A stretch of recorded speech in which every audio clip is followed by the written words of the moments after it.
Thank you for coming to the class that I was asked to give on Bhagavad Gita 11.50 and 51.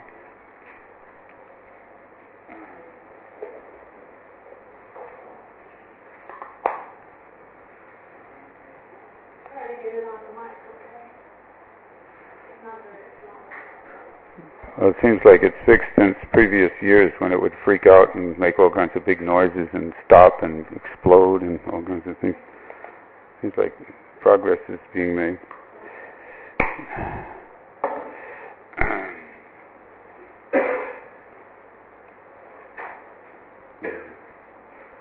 Okay, I guess we can chant together 50 and then I'll, how should we do it? I'll read the purport and then I'll just keep reading, going ahead to 51, the verse and the purport, and then we'll have some discussion. Sañjaya uvāca arjunaṁ vāsudevas tathoktvā svakaṁ rūpaṁ darśayām bhūyaḥ āśvāsayām bhītam enaṁ bhūtvā punaḥ saumya-vapur mahātmā Sañjaya uvāca arjunaṁ vāsudevas tathoktvā svakaṁ rūpaṁ darśayām bhūyaḥ āśvāsayām bhītam enaṁ bhūtvā punaḥ saumya-vapur mahātmā arjunaṁ vāsudevas tathoktvā svakaṁ rūpaṁ darśayām bhūyaḥ āśvāsayām bhītam enaṁ bhūtvā punaḥ saumya-vapur mahātmā.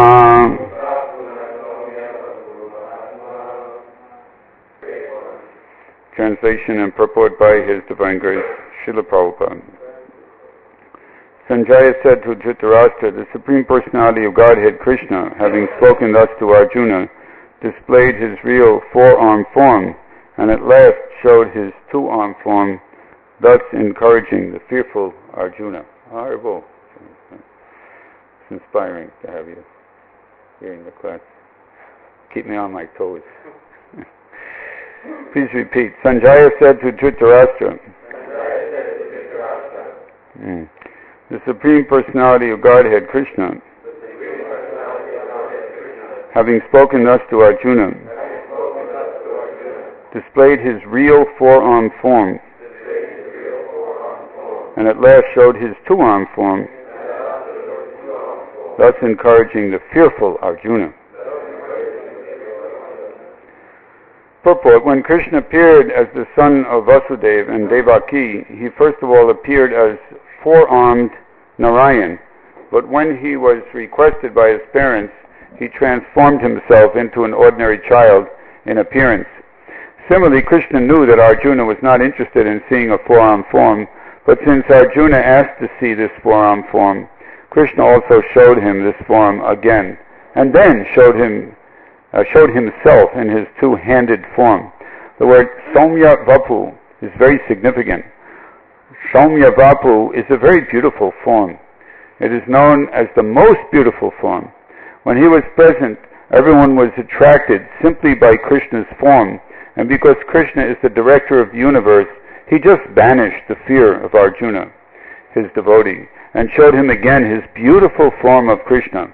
In the Brahma Samhita 538, it is stated, Premanjananchurita bhakti valochanena. Only a person whose eyes are smeared with the ointment of love can see the beautiful form of Sri Kṛṣṇa. Text 51, I'll just read through myself. Arjuna uvāca, I'll just read through myself. It's okay, sorry. dṛṣṭvedaṁ mānuṣaṁ rūpaṁ tava saumyaṁ janardanam idanim asmi samvritaha sa-cetāḥ prakritim gataha. When Arjuna thus saw Kṛṣṇa in his original form, he said, "Oh, Janardana, seeing this human-like form, so very beautiful, I am now composed in mind, and I am restored to my original nature." Mānuṣaṁ, human-like. Purport: here the words mānuṣaṁ rūpaṁ clearly indicate the Supreme Personality of Godhead to be originally two-handed.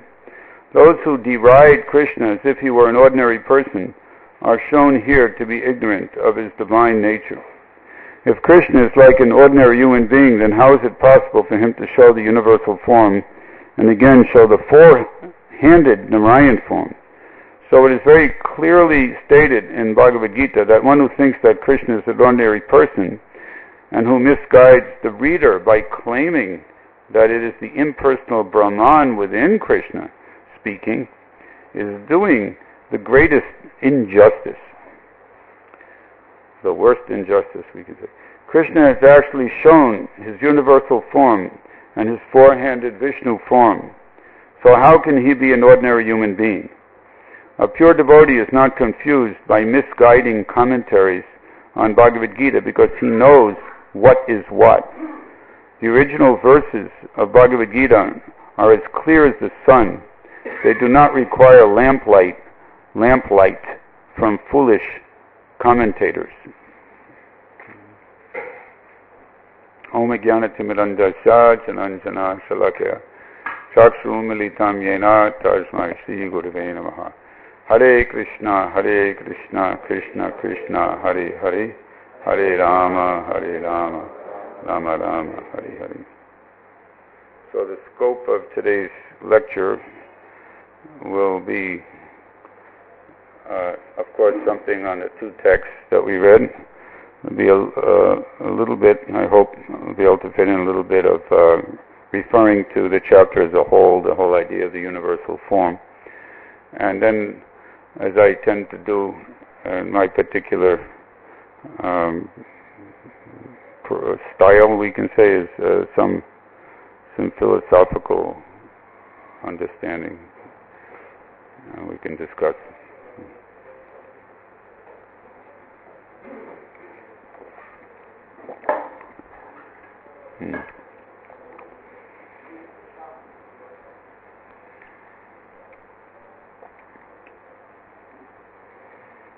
Of course, the philosophical aspect will come up throughout the lecture. There will always be some philosophy will be there.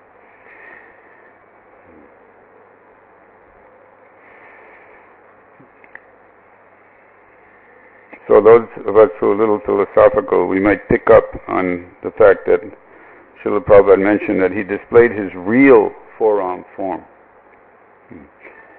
So what does that mean? Real four-arm form. What do we mean by real? What do we mean by reality? So we can cover that whole topic in 3 minutes, right? This is a field of philosophy. The technical term is ontology. What does it mean to be? It even covers such thing as... I used to work in a foreign bookstore, books of all different languages in Harvard University, right near Harvard University in Cambridge, Massachusetts, in 1968-69. And I noticed one book intrigued me called The Meaning of Meaning. Don't worry, there wasn't another book called The Meaning of Meaning of Meaning and The Meaning of Meaning of Meaning. But even just The Meaning of Meaning, what is it? People think about these things, and it sounds, some people would think this is ridiculous, but actually it means a person is thoughtful. They're questioning the basic assumptions that underlie our language, underlie our life, like that. So a simple answer, of course, you can answer very simply that we've already heard that the universal form is more or less imaginary. So we can just say, relative to the universal form, the four-arm form is real. Like in America, that we used to say to each other, hey man, are you for real? We used to say like that. Now I don't think anyone does like that, but but there's but it was still, you can say, well, okay, so it's more real, so is real relative, or is there some actual, final, absolute reality, which is the source of all reality, which is actually real. Remember in Srimad Bhagavatam, what is the greatest good for all people described? At the very beginning of Bhagavatam, in the second text, Vedyam vastavam astavastu shivadam. The greatest good for all people is to distinguish reality from illusion, substance from shadow. This has been going on a long time.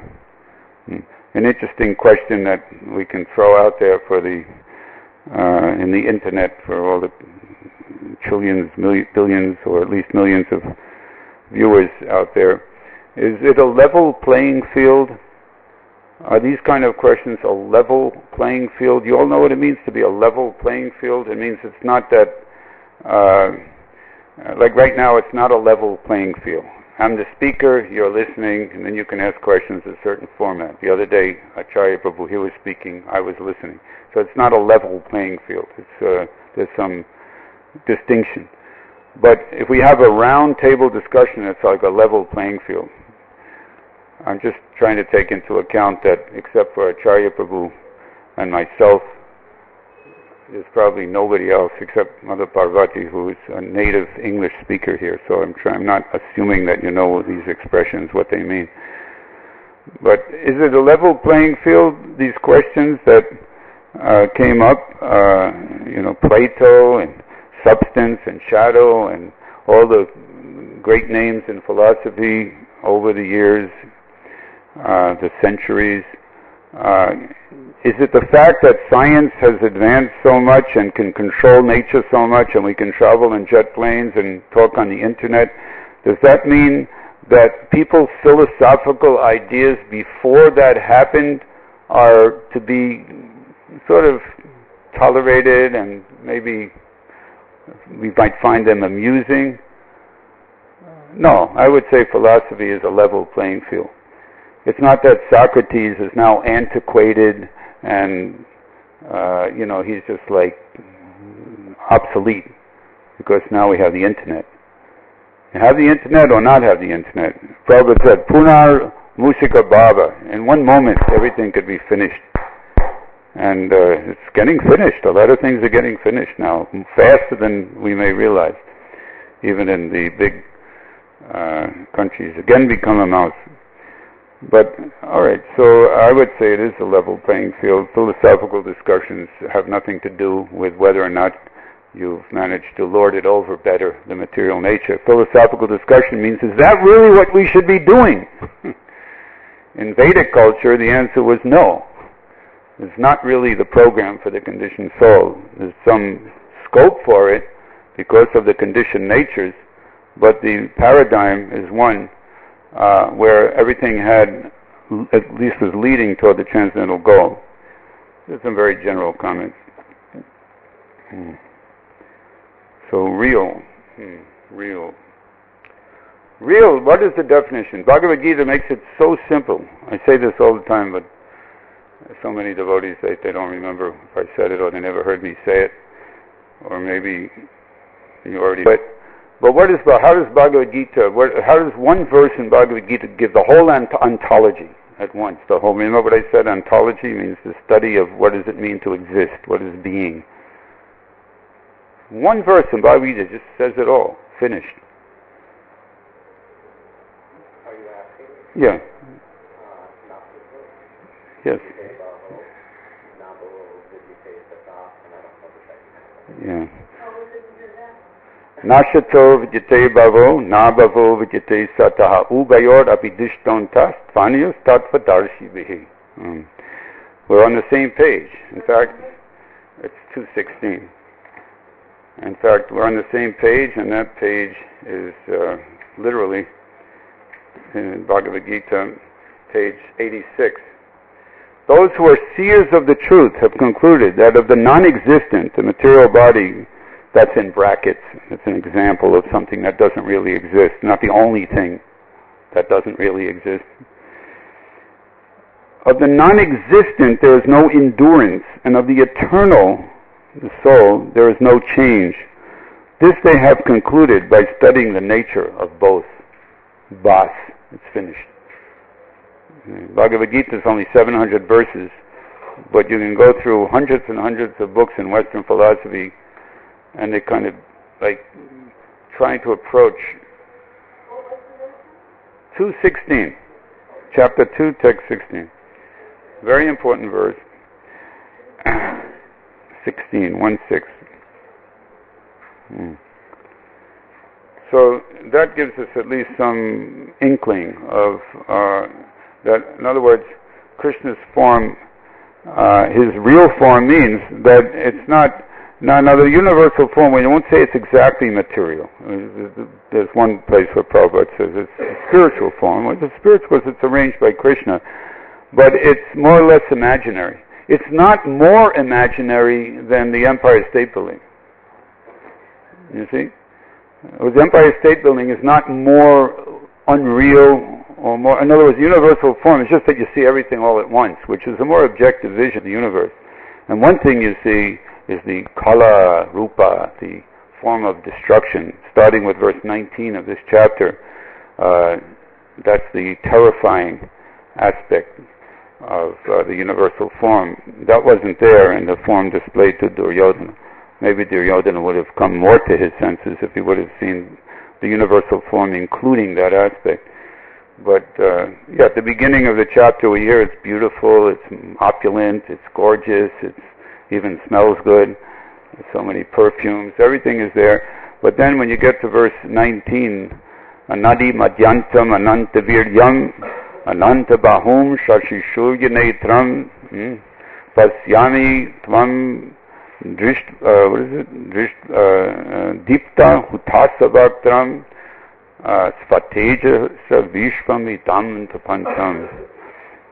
Is burning the whole universe by this glaring effulgence, no beginning, no middle, no end. Then it starts to get scary.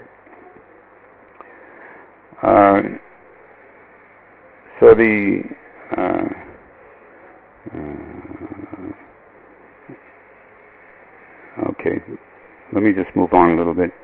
The sequence is the same, and the principle of how nicely the Lord reciprocates with his devotee and their abhishta.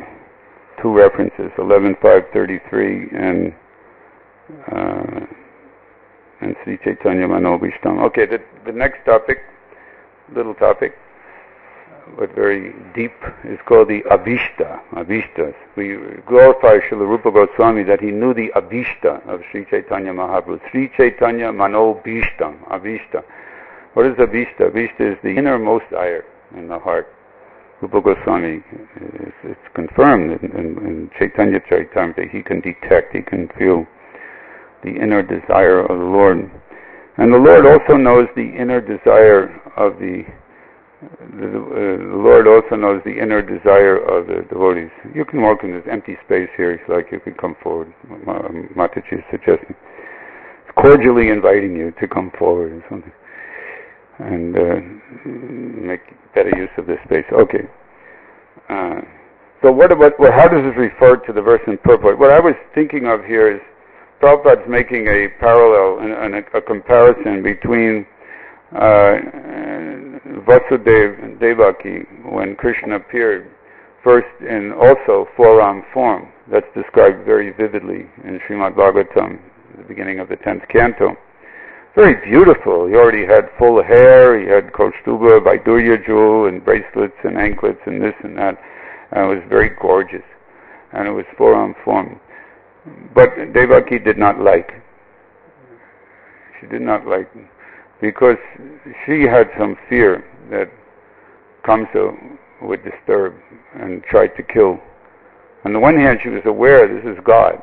But at the same time, she had that motherly instinct, and she wanted to protect her son, even though her son was quite well endowed, we can say, with all power and opulence and beauty. So, okay, the Lord, he accepted. Okay, as you like. He just became a shishu. He became like a baby boy. A beautiful baby boy, but still not so threatening and so prominent as the four-arm form. So Prabhupada is comparing that with Arjuna's not really. Now, how do we make sense of this? Because we hear the translation a few verses back. How does it go? Purvam rishito dṛṣṭvā vayena cha pravyapitam manome. Arjuna is saying, I'm very thrilled. This form, which I've never seen before, it's great. It's really great. Adrishtapurvam rishito asmi dṛṣṭvā vayena cha pravyapitam manome tat eva me darśayām deva rūpaṁ prasida devesha jiganni vasha. But my mind is disturbed by fear, Arjuna is saying, so please bestow your grace upon me and reveal again your form as the personality of Godhead. And then Arjuna even goes on to say, he's specifying forearms, kiritinam gadyanam chakrahastam, istamitvam drashtamaham tataiva, etc. And he says, each chamitvam, and then the translation is, I long to see you in that form.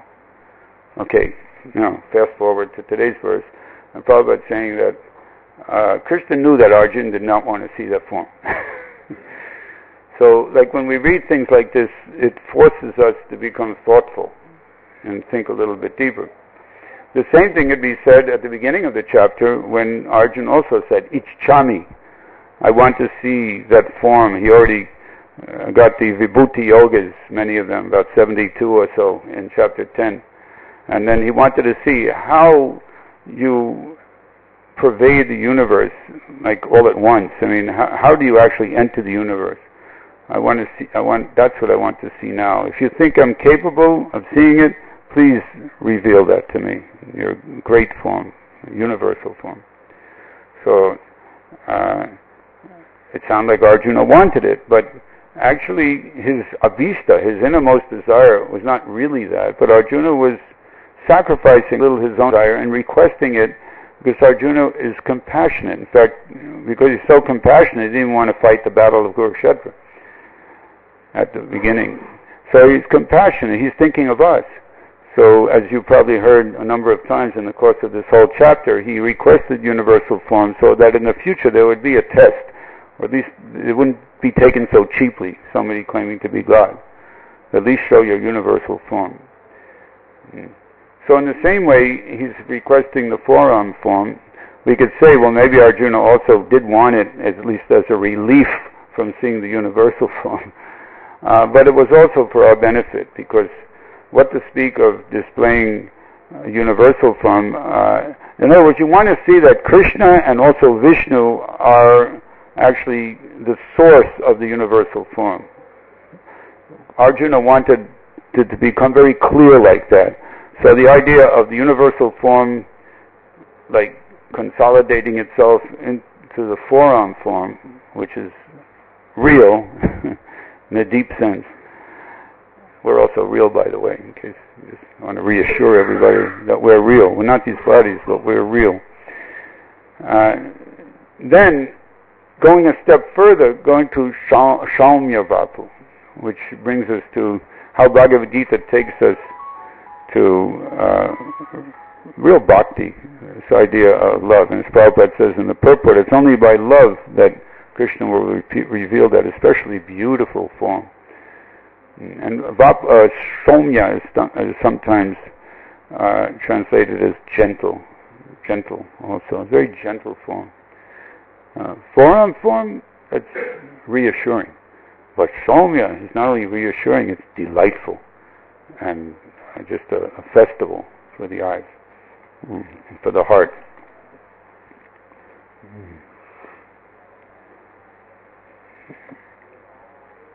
There's also that reference in the 11th canto, Deyam sada parigyanam ja avishtadoham, that Kṛṣṇa, that the lotus feet of the Lord fulfill the innermost desire of the devotee. Rupa Goswami, he knew the innermost desire of Lord Chaitanya, but the Lord also knows our own innermost desire.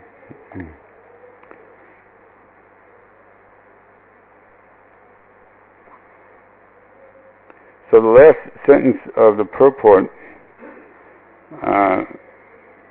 brings us to another philosophical concern called knowledge.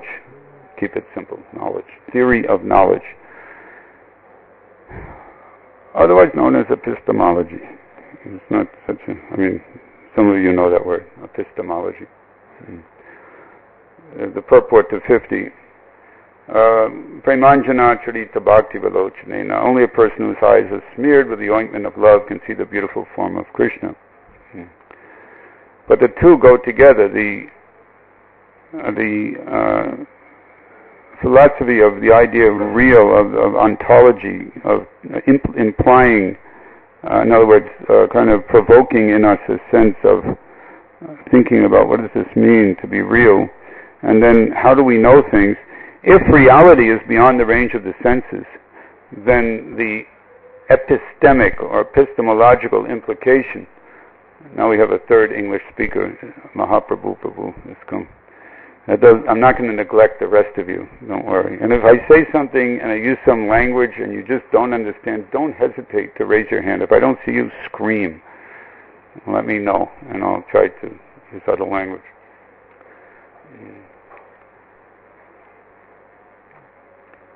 If reality is beyond the range of the senses, then Shabda is certainly implied. So depending on your ontology, your epistemological conclusion will vary. In other words, depending upon what is real, where is reality? If reality is it the phenomena or is it the noumena? Is it just the appearances of things? Is it the shadow or is it the actual substance? Where is reality? So if reality is not just what things appear to be, but what is the source of those appearances. And in Western philosophy, there have been philosophers that have recognized that we're really not getting it. We're really not seeing whatever is the things in themselves elude our vision. And in Vedic and Bhagavatam, it's also there. They're called tanmatras. The actual the mahabhutani, the elements, we're not actually seeing even so-called material reality. We're just seeing the sense objects. They expand into the tanmatras. They're sense objects. So we're really not connecting with whatever is actually out there. Whatever is actually out there is Kṛṣṇa. Kṛṣṇa's energies. And the advanced devotees, therefore, he sees Kṛṣṇa everywhere. Because he's not just depending upon sense perception. But sense perception and mental speculation, they just keep us locked up within this very, very relatively, very limited arena of the interaction of the senses and their objects. Of course, if our goal is sense gratification, then we'll be quite content to contain ourselves within that arena, because that's enough world for us. Happiness in the mode of passion doesn't require transcendence until it's too late, or something like that.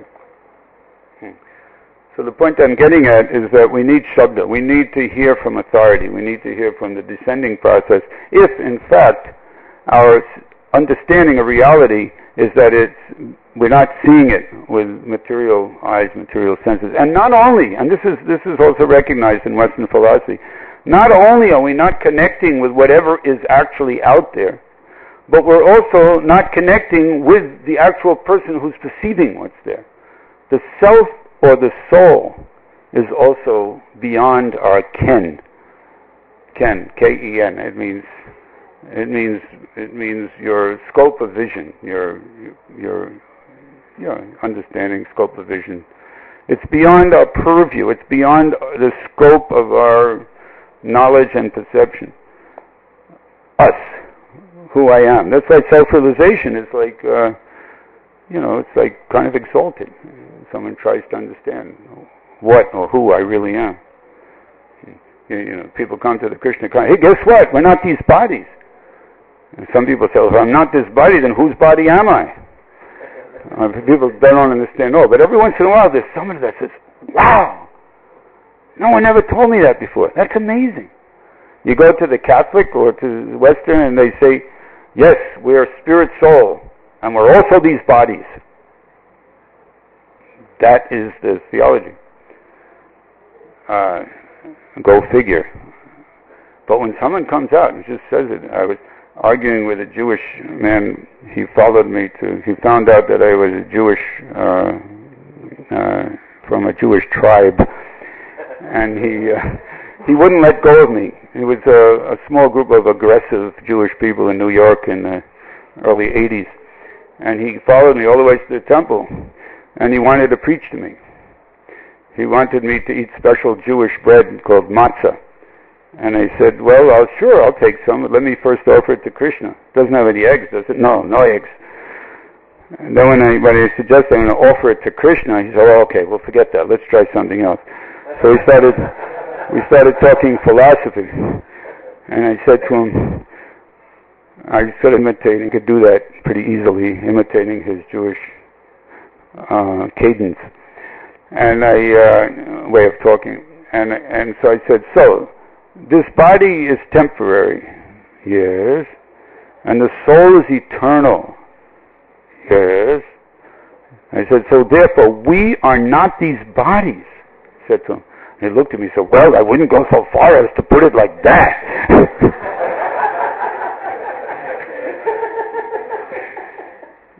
Prabhupada didn't mince words. We're not these bodies, boss.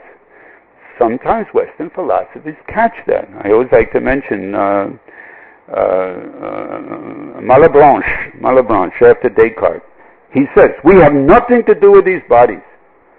Because he was trying to deal with a very different, and these verses here have something to do with it.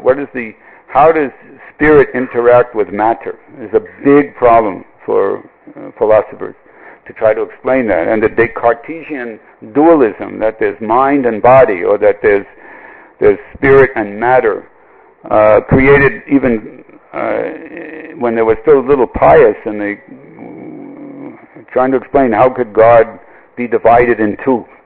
A big problem, trying to deal with that. Spinoza had a pantheistic solution. Just God is, there is no two, there's only one, it's all one, like pantheism. But Malebranche, he got it. How did he get it? I don't know. He must have been a little pious. He said, maybe even ate meat, but somehow he was pious. He said that we have nothing to do with these bodies. So how do you explain, how do we interact? How do I make this hand move? Guess what? You're not doing it. Guess what? We're not the doers. How is it done? God is doing it. I want to move my hand. I'm not moving my hand. I have the desire. I mean, computers move so fast. What to speak of God? I mean, you think God is not as fast as a supercomputer? I have the desire, and he wants to. He still deserves to move. If you don't deserve it, paralysis. Or you call it whatever you want, but he won't let you move it. You see? Sometimes some people have nerve disease. I had a very dear friend who just passed away, and he got very severe his Parkinson's disease. So there's reasons, external, but the real thing is that Krishna is, for one reason or another, he's not permitting it to happen. In the case of a great devotee, who could understand? So anyway, these are some ideas here. The vision provided by Arjuna. We had earlier in the chapter, we had also another idea of being provided. This Premanjana Charita is very elevated, but on a lesser platform, still very exalted, because it's directly dealing with Krishna. Natumam shakyase drashtrum ananyevais vachakshusha divyam dadami te chakshu pasyami yogam aishvara. Says, oh Arjuna, yes, I'll show you this universal form, but you can't see it with your present eyes, so I'll give you divine eyes. Behold my mystic opulence. And then Krishna also allowed the demigods. Sometimes it's described that's demigod vision. They already have that. But here it's described that Krishna also gave the demigods the ability to see. That's why we hear in subsequent verses after 19, when the destructive time factor enters into the picture, that even the demigods were very disturbed and bewildered, even in the upper planetary systems, Yava, Pratibhujor, Idamantaramhi, and all that, towards the beginning of the chapter.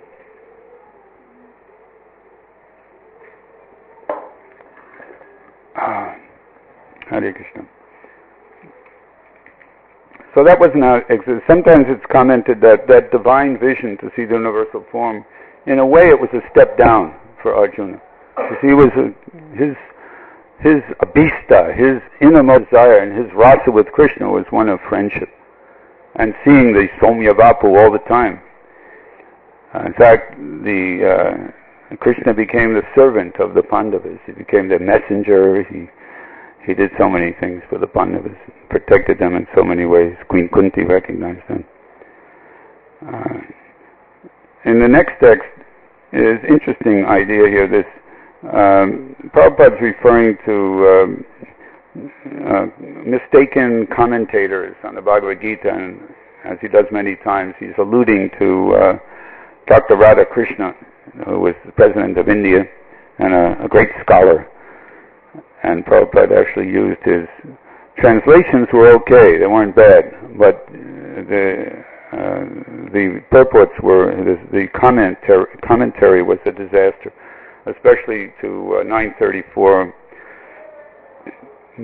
Excuse me, Man Manabha Mad Bhakto Madhyaji Man Namaskaru, that verse, and you know the story how he said it's not to actually the person Kṛṣṇa, but it's the unborn within Kṛṣṇa to whom we have to surrender.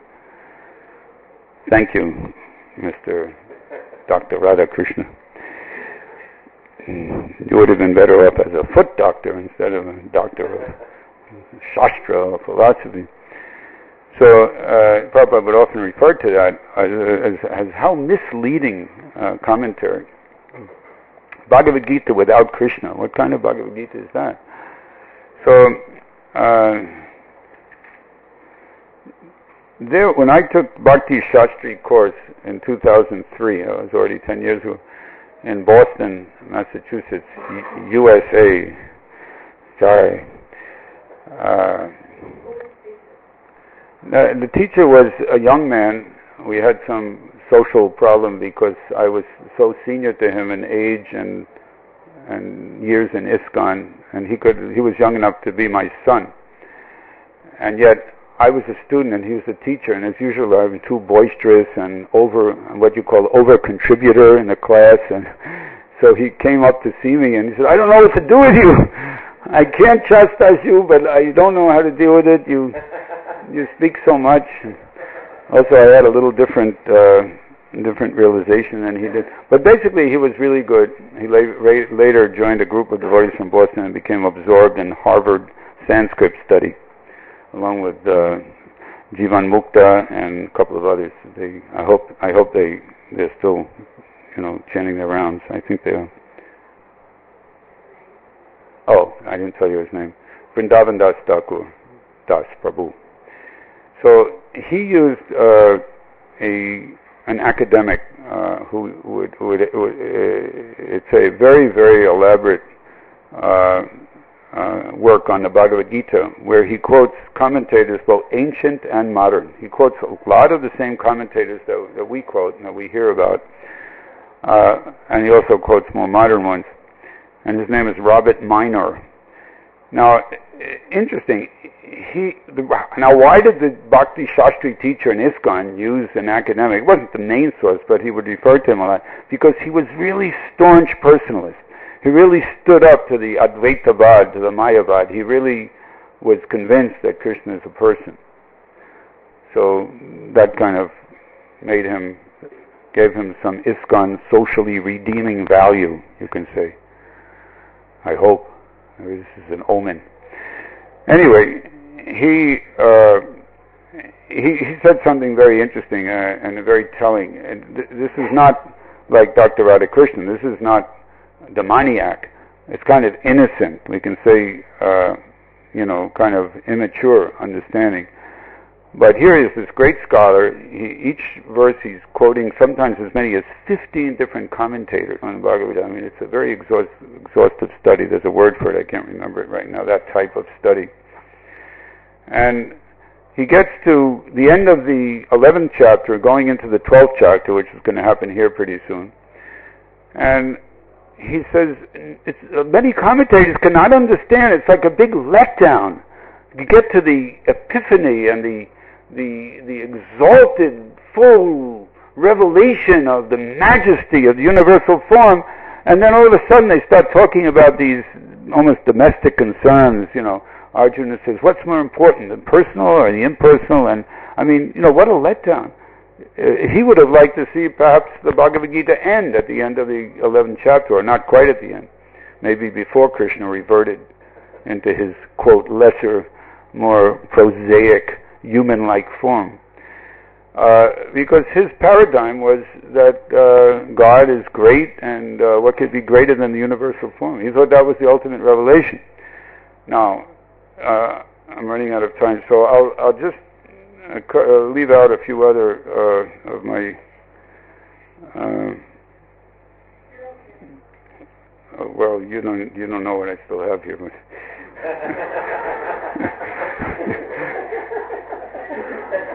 then you'll get the blame when it gets to be 8:30 and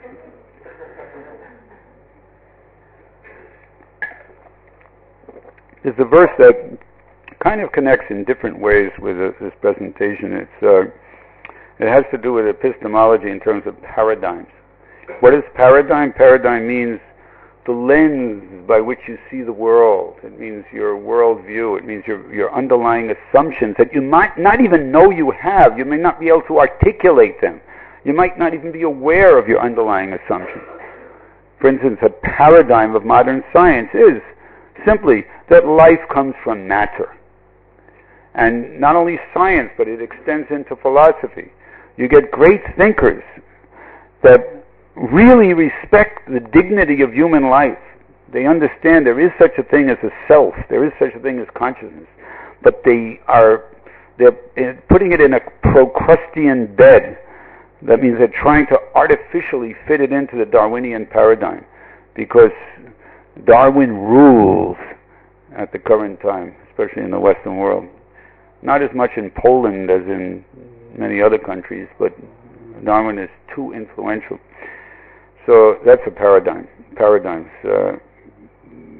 scientific revolution, change of paradigms. It's not easy to change someone's paradigms, and that's why preaching is not always so easy, because we have to, I'm going to give some examples, but there's no time. So, in the 10th canto, you can try this verse on for size, as we say. There's a list of 10 different paradigms, Hare Krishna, 10 different paradigms with 10 different groups of people. Now, paradigms are not all relative, as Ravindra Sarup Prabhu points out. There's the preferred paradigm, which is the Kṛṣṇa paradigm. In other words, Vedic culture and Vaishnava Siddhanta, this paradigm has some elite status, you might say. And in that, with Kṛṣṇa at the center, there is actually scope for varied paradigms, and they're all true. And what is the example? The example is when Kṛṣṇa and Balaram entered the wrestling arena of Kamsa. Many of you are familiar with this verse. There's 10 different paradigms given. People saw Kṛṣṇa in 10 different ways. Malanam Ashanir. Malanam is the wrestlers. What do they see Kṛṣṇa? As a lightning bolt. Well, that's not wrong. Kṛṣṇa says, Ayudanam aham vajram. Weapons, I am the lightning bolt, in Bhagavad Gita in chapter 10. And then the men who were present there, they saw him as Dinam Naravaram. They saw him as the best of men. And then the ladies, Strinam Smaro Murtiman. They saw him as Smaro. I just got an email from Satyaraj Prabhu, and he wants to, he's thinking about, maybe this is a secret, don't tell anybody, but he's thinking about writing a work on Cupid. And he's asking some of us if that's appropriate. Will people get the wrong idea? But we do hear about Cupid. And here's one place we hear about him, Smara. Smara is Cupid. Muktiman is the incarnation of Cupid. That's how the Strinam, that's how the ladies saw Kṛṣṇa and Balaram entering the wrestling arena. That's not so difficult to understand. And then Gopanam Svajano. The cowherd men, they saw him as Svajana. is a homeboy, like one of our village boy. They're great, but they're one of us. They're from our village. Gopanam, the cowherd men, they saw him as one of their own. Yeah, Kṛṣṇa was also a cowherd boy. And then Gopanam, Svajano, and Shatam. Shatam means asatam, the impious, the wicked. Shiti, Bujo, the rulers of the world, saw him as Shasta. Shasta. What is Shasta? Chastisement. Shasta is a chastiser. He saw, we're gonna get whipped. They could see that. Pretty good. And then what is it? Svapitro Shishua, that his parents saw him as little baby boys. Little boys, too frail. How can they wrestle with his mustika and chanura, these big, you see that one picture of them, their muscles are practically breaking out of their cloth. I mean, they're just like giant iron men. And it goes on, what is it? Mrityur, Bhoja Pater, the Bhoja Pater, who's Kamsa, saw them very correctly as death. And that's not wrong either. And here's the where it gets touchy, and with all due respects to Mr. Minor, he's, better than an ordinary mundane philosopher. It says, Virad Avidusham. The unintelligent saw him as the universal form. I don't know if Mr. Minor is still with us, but it would behoove him to read this verse from Bhagavad Purana. He might blush a little bit, because he does accept scripture. And then it goes on that Param Tattvam Yoginam. It's another paradigm. The yogis, they see Kṛṣṇa and Balaram, here is Param Tattvam, here's the absolute truth. And then that's not wrong either. And then what happens next? Vrishninam Paradeva. The Vrishnis, they saw Kṛṣṇa and Balaram as their worshipful deity. Vrishninam Paradevateti Vidito Rangam Gata Sagrachaha.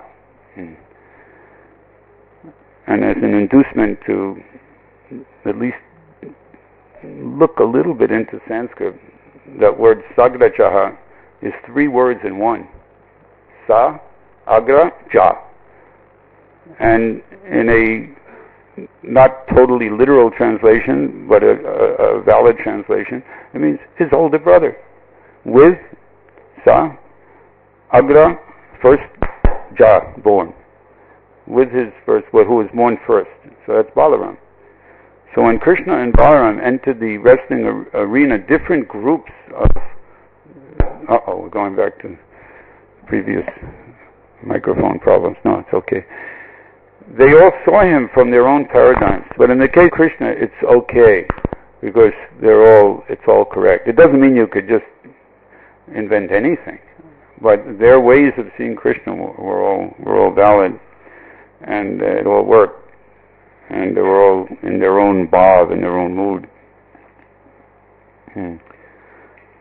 But much worse than that is when one, as Prabhupada is criticizing it, the purport to the second verse in 51, is like Dr. Radha Kṛṣṇa, is when one thinks that Kṛṣṇa is not real.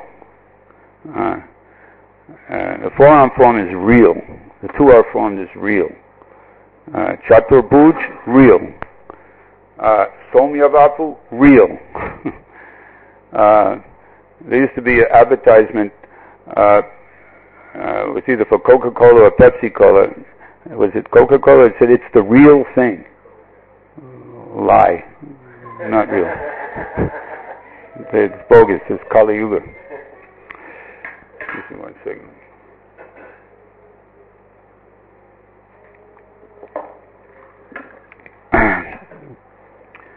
Worse than that, the worst thing is when the Mayavad, when they say that,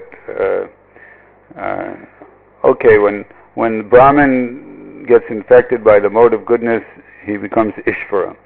so it's mayika. It's not real. In other words, everything's mixed up.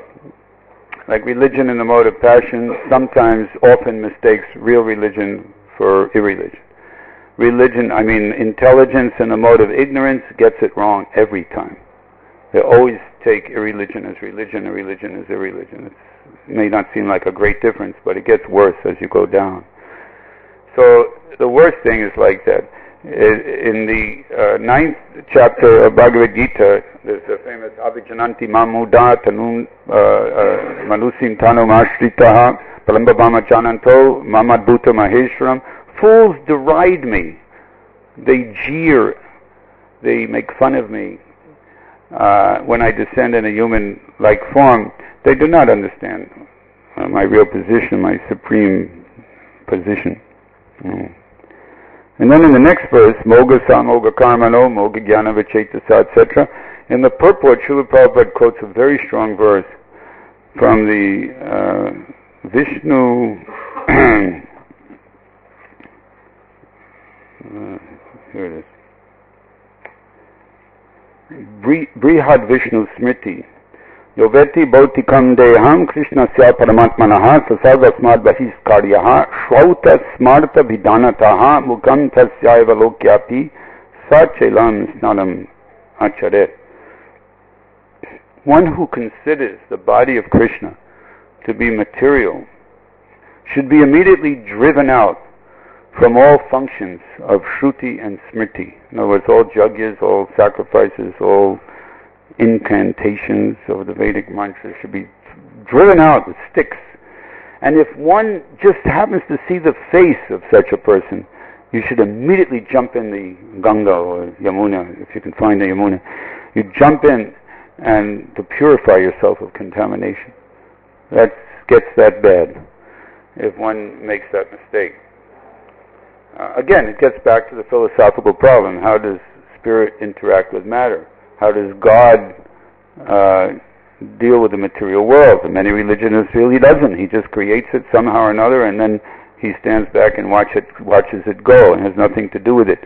Then it just works by its own laws, like a big clock or a watch. And others, they try to solve the problem by saying there aren't two, there's only one. Everything is one. So Vaishnava understanding, especially in our line, is saumya-vapur tathoktvā. There's Paramatma, there's Bhagavan, there's different aspects of God. Some are more non-different and some are more different from this world.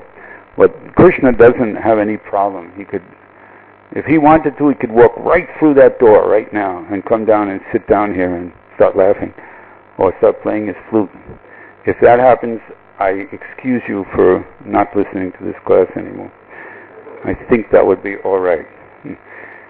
He could do it. He could come into this world. Of course, this is the spiritual world. Here we are in Sri Vrindavan. But even if you go to Brooklyn, New York, or some crazy place like that, Prabhupada told the devotees, this is not New York, this is Vaikuntha. If you hear the deities, he's chanting Hare Krishna and invoking. So, okay, so basically we discussed a little bit some philosophical points, and not to depend on our imperfect senses or mental speculation to understand what is real, what is not real, who I am.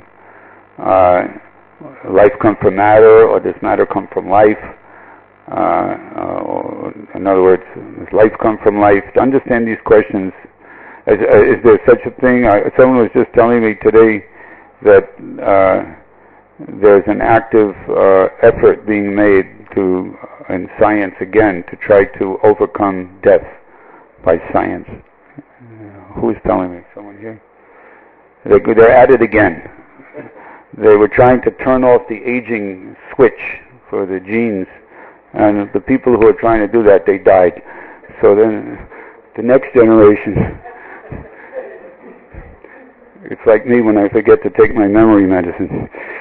And then the next generation, they're now they're again at it again. They hope they can win the race. And so how do we know? How do we know? When I was a hippie, yes, my friends, I used to be a hippie. It's a special mercy case that Prabhupada allowed to be in this Hare Krishna movement. A man came up to me, it was like a wizard, he had a big white beard, it wasn't Santa Claus. He came up to me and he tapped me on the shoulder and he said, "How do you know that you're going to die? You don't really know that." And I became very ecstatic. I said, "Yeah, maybe I'll live forever. Why not?" Yeah. Oh, you remember Gandalf from Boston? This is 1966.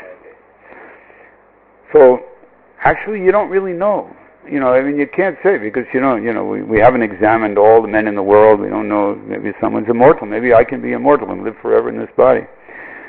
So how do we know? The Bible tells me so. And what's our Bible? Bhagavad Gita. Chatasihi dhruvo mityur dhruvam jamamatasya chapas. There's no. Thank you. You said you're welcome. Some of these demigods, they have a real sense of humor, Hare Krishna. Or maybe someone's out there playing with his switches, I don't know. I didn't arrange this, believe me.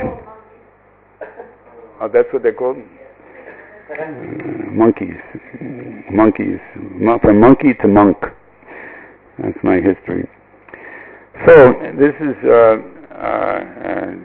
not to be known by sense perception and mental speculation. All men are mortal. We don't know that, but we know it because Krishna said it. So simple. And well, how do you know that Krishna is rah, rah, rah, rah, rah? Well, it's okay. It's okay. You don't have to jump to a conclusion. You study Krishna a little bit. Try chanting his name. Oh, no, I'm not going to chant his name. All right, well, then read the book. All right, give me the book. So, then little by little one can start to feel more at home with Krishna and go back to home, back to Godhead. Thank you very much for your kind attention. It's a little overtime, only about 3 minutes overtime, so we can sneak in, and anyone has a question, please. Mother Parvati.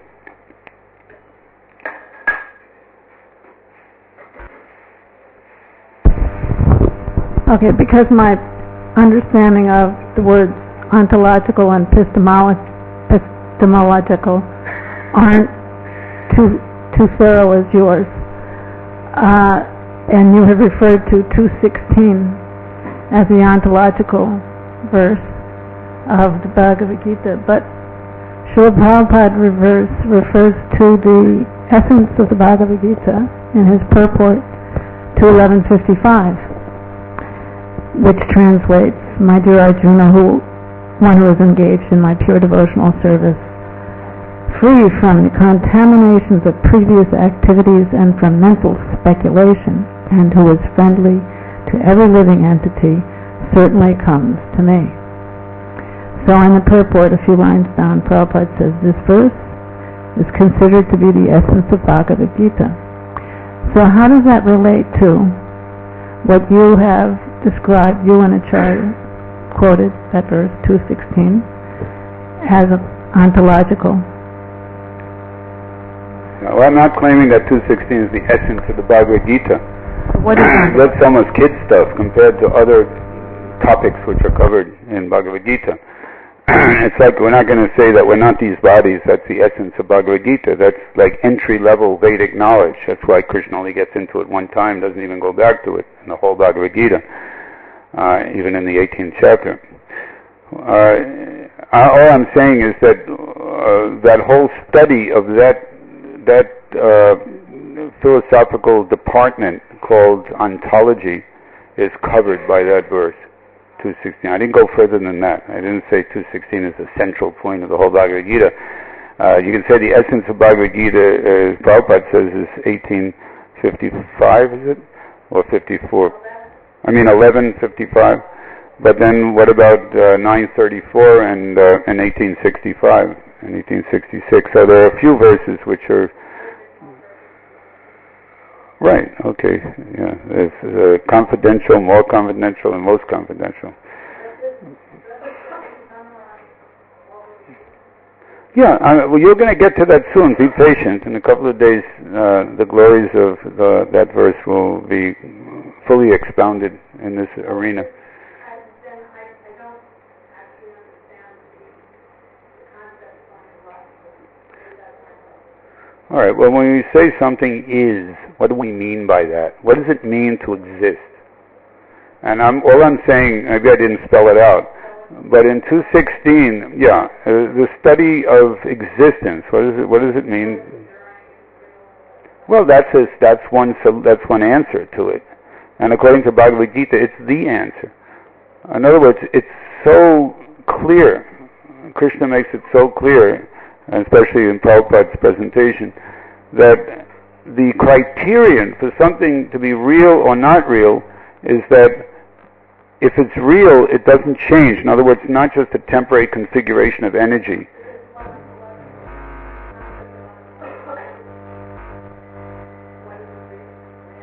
Yeah, the study of studying what do we mean by existence? What do we mean by real? Sadhaputta refers to the absolute truth as a ground reality. In other words, what's the basis?